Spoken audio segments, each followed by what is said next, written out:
भर्ती लेने आए हैं।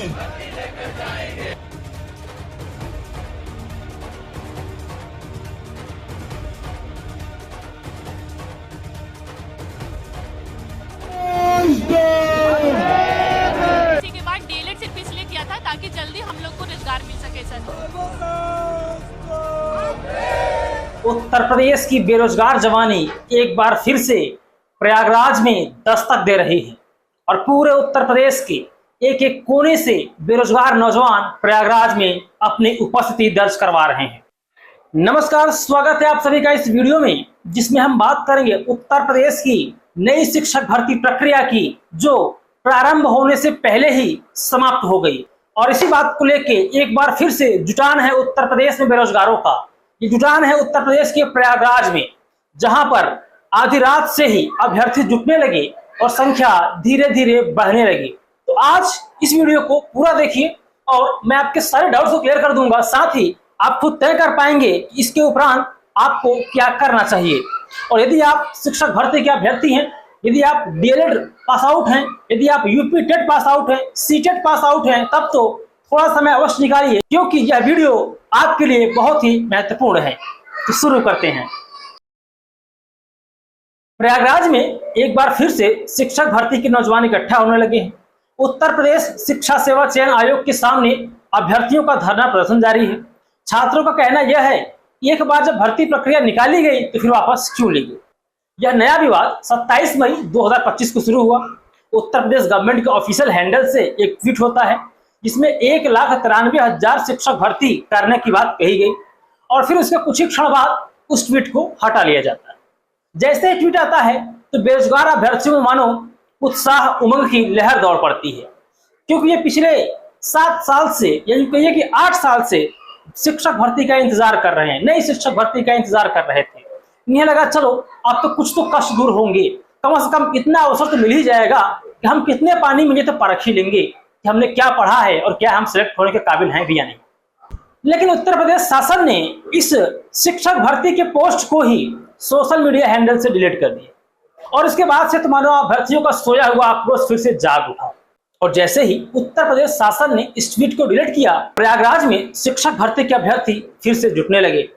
साथ ही इन लोगों ने अपील की है कि जो भी यूपी टेट पास आउट हैं, जो भी डीएलएड पास आउट हैं, वो सब लोग प्रयागराज पहुंचे और इनके धरना प्रदर्शन को मजबूती प्रदान कर। तो उत्तर प्रदेश शासन ने शिक्षक भर्ती का नया विज्ञापन जारी होने से पहले ही हटा दिया है। विज्ञापन नहीं आया था, सिर्फ एक घोषणा हुई थी। बाद में सरकार ने कहा नहीं, ये गलती से किसी ने ट्वीट कर दिया था, अब हम इसको हटा रहे हैं, वापस ले रहे हैं। तो आखिर उत्तर प्रदेश सरकार ने इस ट्वीट को डिलीट क्यों किया? क्या उत्तर प्रदेश में शिक्षकों की कोई कमी नहीं है? क्या अध्यापकों के सभी पद फुल हैं? इसका उत्तर है नहीं। उत्तर प्रदेश में शिक्षकों की भारी कमी है। कितनी कमी है कुछ आंकड़ों के साथ बताऊंगा।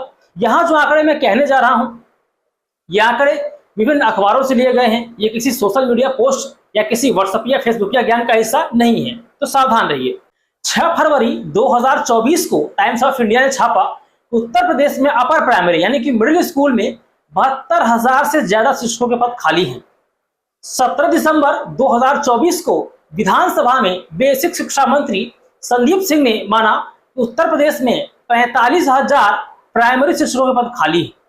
जब उत्तर प्रदेश में शिक्षक भर्ती नहीं आती है, अभ्यर्थी तैयारियां करते हैं, डिग्रियां लेते हैं, डिप्लोमा करते हैं, तो फिर उन्हें हताशा होती है, निराशा होती है और एक अजीब तरीके से एक अंधकार में भविष्य लगता है अभ्यर्थियों का। तो चलिए जरा उत्तर प्रदेश की व्यवस्था की बात कर ली जाए। उत्तर प्रदेश में 3,000 से ज्यादा डीएलएड के कॉलेज हैं। ये वही कॉलेज हैं जो पहले बीटीसी के नाम से जाने जाते थे, लेकिन अब इनका नाम बदल के डीएलएड कर दिया गया है। इसमें से लगभग 2700 से अधिक कॉलेज प्राइवेट हैं, रेस्ट ऑफ जो है वो सरकारी हैं। अब इन कॉलेजों में पढ़ाई करने के दौरान छात्रों को भारी भरकम फीस चुकानी पड़ती है। 2 साल का शिक्षक प्रशिक्षण वाला कोर्स होता है और इस 2 साल के कोर्स के दौरान अगर आप प्राइवेट कॉलेज से करते हैं तो हर साल आपको लगभग 35 से 60,000 रुपए फीस लगती है। और अगर आप सरकारी कॉलेज से करते हैं तो हर साल 5700 से 20,000 रुपए तक की आपकी फीस लगती है। और इसके बाद जब एक बार आपने डीएलएड कर लिया, यानी कि शिक्षक बनने की जो ट्रेनिंग है वो आपने पास आउट कर लिया 2 साल में, अब आपके पास ट्रेनिंग है, आपके पास प्रशिक्षण, आपके पास डिग्री है कि अब आप शिक्षक बन सकते हैं। अब बारी आई शिक्षक पात्रता परीक्षा की। उत्तर प्रदेश में यूपी टेट नाम की एक परीक्षा होती है। यह परीक्षा यह तय करती है कि कौन व्यक्ति शिक्षक बनने के योग्य है और कौन नहीं है। तो हर साल यह परीक्षा होती है। मेरे पास कुछ पुराने आंकड़े हैं, आज से 3 साल पहले के आंकड़े मेरे पास हैं। तो हर वर्ष लगभग 4 से 5 लाख लोग शिक्षक भर्ती की योग्यता हासिल कर लेते हैं, मतलब यूपी टेट पास कर लेते हैं। तो अब ऐसे आप जोड़ते शुरू कीजिए कि 2018, 19, 20, 21, 22, 23, तो 30 लाख से ऊपर संख्या बैठती है जो लोग यूपी टेट या सी टेट पास करके बैठे हुए हैं। अब वो इस इंतजार में हैं कि नई शिक्षक भर्ती आए और वो अपने आप को परखें कि उन्होंने जो योग्यता हासिल की है वो सरकार की कसौटी पर, वो नियमों की कसौटी पर कितनी खरी है। लेकिन नहीं, शिक्षक भर्ती तो आई ही नहीं। तो फिर ये बेरोजगार नौजवान हर साल इनकी संख्या में इजाफा होता जा रहा है। अब यहां पर एक बात और एड ऑन कर देना चाहता हूं, फिर कुछ और टॉपिक उठाएंगे कि उत्तर प्रदेश शासन को तब तक डीएलएड और यूपी टेट पर लगाम लगा देनी चाहिए जब तक कि बैकलॉग क्लियर ना हो जाए। आखिर क्यों डीएलएड के नाम पर, यूपी टेट के नाम पर क्यों बेरोजगार अभ्यर्थियों को ड्रेन किया जा रहा है? क्यों उनको आर्थिक तौर पर और कंगाल किया जा रहा है? लाखों रुपए फीस लगती है साल भर में, और फीस जा कहां रहा है? ये प्राइवेट कॉलेज वालों के पास फीस जा रही है। और जरा पता करिए कि जो प्राइवेट कॉलेजेस के ऑनर हैं ये कौन हैं, किस समूह के हैं, किस वर्ग के हैं, किस जाति के हैं। ये बात होगी। अब शिक्षक भर्ती में ऑनगोइंग की प्रक्रिया अभी तक चल रही थी। 2018-17 के बाद तो कोई भर्ती प्रक्रिया शुरू ही नहीं हुई, ऐसा अभ्यर्थियों का दावा है। तो जो 69,000 भर्ती थी उसमें इतने पेच हुए, उसमें इतने कांटे घुसाए गए कि गुब्बारा फट गया। समझ में आया कि हुआ क्या। उसमें बहुत सारे पेज थे, उसमें से कुछ एक पॉइंट अगर मैं एड ऑन करना चाहूं, जोड़ना चाहूं इस विषय में, तो वो था आरक्षण घोटाला। 69,000 शिक्षक भर्ती में ओबीसी, एससी, एसटी वर्ग के अभ्यर्थियों का हक मारा गया। उत्तर प्रदेश 69,000 शिक्षक भर्ती में आरक्षण का घोटाला हुआ। पहले तो उत्तर प्रदेश सरकार ये मानने को तैयार ही नहीं थी कि ऐसी कोई विसंगतियां हुई, कोई गड़बड़ी हुई है। लेकिन ओबीसी कमीशन ने 2021 में जांच की और जांच के बाद यह पाया कि हाँ, आरक्षण घोटाला हुआ है। एक्चुअली हुआ क्या था? हुआ यह था कि ओबीसी अभ्यर्थियों को 27% के बजाय मात्र 4% आरक्षण मिला। एससी एसटी वालों को 22% के बजाय मात्र 16% आरक्षण मिला। अब बताइए, तो जो रिजर्व खाते की सीटें थी, इन सीटों पर अयोग्य और अनरिजर्व लोगों को मौका दे दिया गया। इसका परिणाम यह हुआ कि 2023 में, मार्च 2023 में ओबीसी वर्ग के अभ्यर्थियों ने इलाहाबाद हाईकोर्ट में अप्रोच किया। हाईकोर्ट ने उत्तर प्रदेश शासन के दावों को खारिज कर दिया और अभ्यर्थी वहां पर मुकदमा जीत गए। हाईकोर्ट ने माना कि यहां आरक्षण घोटाला हुआ है। उत्तर प्रदेश सरकार ने इसके बाद भी नहीं माना, सिंगल बेंच के फैसले को डबल बेंच में चुनौती दे दी। और अगस्त 2024 में इलाहाबाद हाईकोर्ट की डबल बेंच ने भी वही फैसला सुनाया कि उत्तर प्रदेश 69,000 शिक्षक भर्ती में आरक्षण घोटाला हुआ है। और इसके बाद हाईकोर्ट ने पूरी प्रक्रिया पर ही स्टे कर दिया। हाईकोर्ट ने कहा नहीं, आप फिर से मेरिट लिस्ट बनाइए और इन अभ्यर्थियों को समायोजित कीजिए। ले, तो अब समझिए उत्तर प्रदेश में शिक्षकों की भर्ती पूरी क्यों नहीं हो पाती। अपारदर्शिता, पूरी प्रक्रिया में पारदर्शिता की कमी, राजनीतिक इच्छा शक्ति की कमी।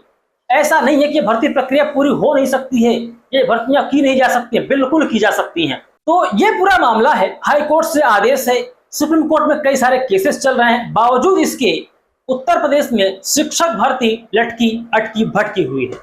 और उत्तर प्रदेश के बारे में बहुत कुख्यात बात है, सिर्फ उत्तर प्रदेश नहीं, अब तो लगभग हर राज्य की यही परंपरा हो गई है कि कोई भी सरकारी भर्ती आएगी तो सबसे पहले नोटिफिकेशन आएगा, फिर कुछ उसमें पेपर लीक किए जाएंगे, फिर कुछ साल भर पकड़े जाएंगे, फिर रिजल्ट आएगा, फिर हाई कोर्ट मामला जाएगा, फिर मामला सुप्रीम कोर्ट जाएगा, और ऐसे करते करते अभ्यर्थी की उम्र निकल जाती है। तो इस प्रक्रिया को रोकना होगा, उत्तर प्रदेश शासन को इन विषयों को गंभीरता से लेना होगा। और अब मैं उन अभ्यर्थियों से बात करना चाहता हूं जो शिक्षक भर्ती की तैयारी करते हैं, जो डीएलएड करते हैं, बीटीसी करके बैठे हुए हैं, यूपी टेट पास करके बैठे हुए हैं और इंतजार में हैं कि अब भर्ती आएगी या परीक्षा देंगे। मेरा आप लोगों से आग्रह है कि समय बर्बाद मत कीजिए, समय व्यर्थ मत कीजिए, कुछ और कर लीजिए। जो लोग शिक्षक भर्ती में हैं, जो शिक्षक बन चुके हैं, वो क्या कर रहे हैं? क्या कभी आपने अपने आसपास के सरकारी स्कूलों की हालत देखी है? क्या कभी आप अपने पास के सरकारी विद्यालय में गए हैं? वहां कैसे पढ़ाई होती है? आखिर सामान्य नागरिक आपके इस आंदोलन से क्यों नहीं जुड़ रहा है? वजह क्या है? क्योंकि सरकारी स्कूलों के बारे में एक सामान्य धारणा हर व्यक्ति के मन में घर कर गई है कि वहां पढ़ाई लिखाई होती नहीं। तो सर, जब पहले से ही शिक्षक वहां बने बैठे हैं, जब वो नहीं पढ़ा रहे हैं, लोगों को ये बात कैसे यकीन हो कि जब आप शिक्षक बन जाएंगे तो आप उनके बच्चों को पढ़ाएंगे? पहले इस व्यवस्था को बदलना होगा। आप शिक्षक भले नहीं बने हैं, लेकिन आपके पास ट्रेनिंग है, आपके पास प्रशिक्षण है, आपके पास शिक्षक की योग्यता है। इस योग्यता का इस्तेमाल कीजिए। अपने पास के विद्यालय में जाइए, वहां के हालात को परखिए और देखिए बच्चों को क्या पढ़ाया जा रहा है। छोटे छोटे ग्रुप बनाइए, गांव में इंक्वायरी तो करिए, लोगों का भरोसा तो जीतिए। क्योंकि जब तक आप लोग उत्तर प्रदेश के लोगों का भरोसा नहीं जीतेंगे, उनका विश्वास नहीं जीतेंगे, तो फिर समझ लीजिए कुछ नहीं हो सकता। आप आंदोलन करते रहेंगे, पुलिस आएगी, लाठियां मारेगी, आपको कुचलते हुए निकल जाएगी। कुछ राजनेता आपके पास आएंगे, सहानुभूति व्यक्त करेंगे, उनका काम सेट हो, निकल लेंगे। लोगों को इस विचार को बदलना होगा। उत्तर प्रदेश में या देश के सभी राज्यों में सरकारी विद्यालय में पढ़ाई नहीं होती है, नहीं। इस विचार को जब तक आप नहीं बदलेंगे, तब तक इन आंदोलनों का व्यापक जन स्तर पर कोई असर नहीं पड़ेगा।